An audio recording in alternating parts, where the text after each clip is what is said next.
What are some of like the deepest, darkest fears that people have? Yeah, so I think that there's a lot of fears, but there's a few common ones that really show up a lot for people, and definitely for me.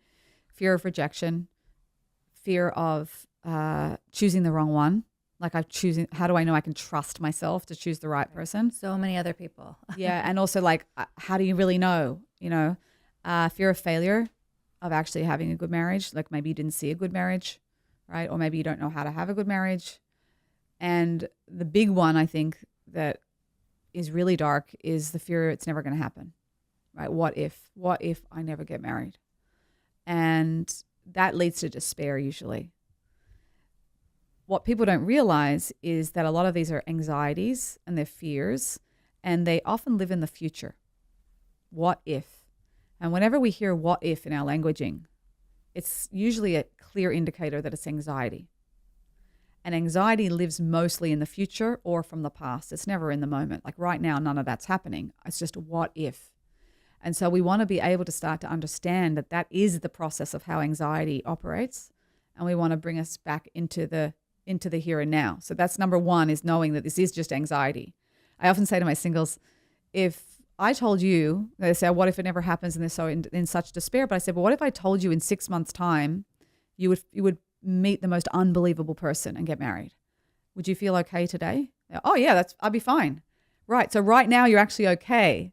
It's the idea that you're creating in your head, right? That is so scary and so depressing, because you're painting an image of what you think is going to happen. But why not just redirect that attention to Paint a different image? Paint a different image. We use our imagination all the time to imagine the worst case scenario. It's natural. It's human nature. But there's no proof whatsoever to think that that is going to happen. So let's redirect our imagination to the best case scenario, or a good scenario even, because that's more likely, of where we put our intention, energy follows. We know that. So that's step one. And step two is that when you know yourself more, and when you know what it takes, sort of the raw materials to make a marriage work, then you don't have to be as scared. So you can do that work now too. You can read a lot of marriage books, like a lot of the Gottman Institute, right, is fantastic for marriage, about marriage, and about what makes a happy marriage. They've made it very easy to digest. So start to educate yourself on what makes a happy marriage, and then be committed to that, committed to doing that. And so again, we're not victims. A bad marriage is not going to just happen to you. You're not just going to happen to just suddenly be rejected, if you get married. It's a process.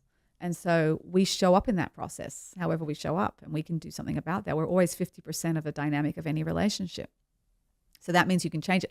I even had sometimes married women come to me who are already married, obviously, and they're like, my husband doesn't even know I'm coming to you. Like, I'm just coming because I know I need to do something.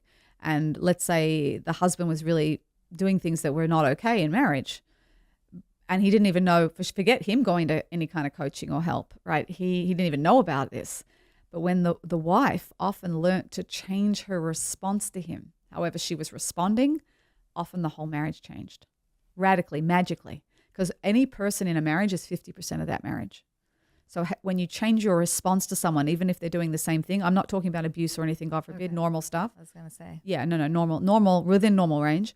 Like just someone who's just making me a bit insensitive or this or that. And she would normally react in a very strong way, and it would exacerbate the fight, let's say. And then she stopped reacting that way because she was more secure in herself. Then he completely changed his behavior.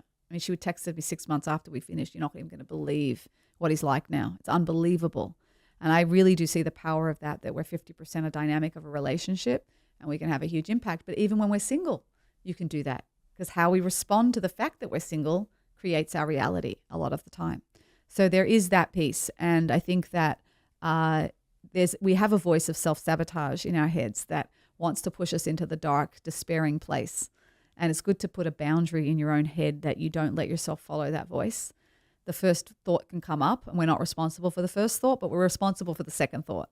You can choose to follow a line of thinking in your mind or not, right? And you can choose to go down that dark hole. This is a very Jewish concept. Yes, it is a very Jewish concept, yeah, that we're responsible for the second thought, not the first. Well, that we have this dual conversation Yes. that's constantly happening in your own head, and you have to choose which part of the conversation you're going to follow. Correct. We have two voices, Yetzer Hara, Yetzer Tov, and we have free will to choose, right? The kind of good voice and the self-sabotage voice, and we get to choose with our free will, which voice am I going to listen to? Which voice am I going to follow? One voice wants to help you build and grow, and the other voice wants to destroy you and sabotage you. We all have Lay you that. down. Yeah, exactly. Imposter syndrome. We've got a lot of buzzwords for it nowadays, right? Sabotage, self-sabotage.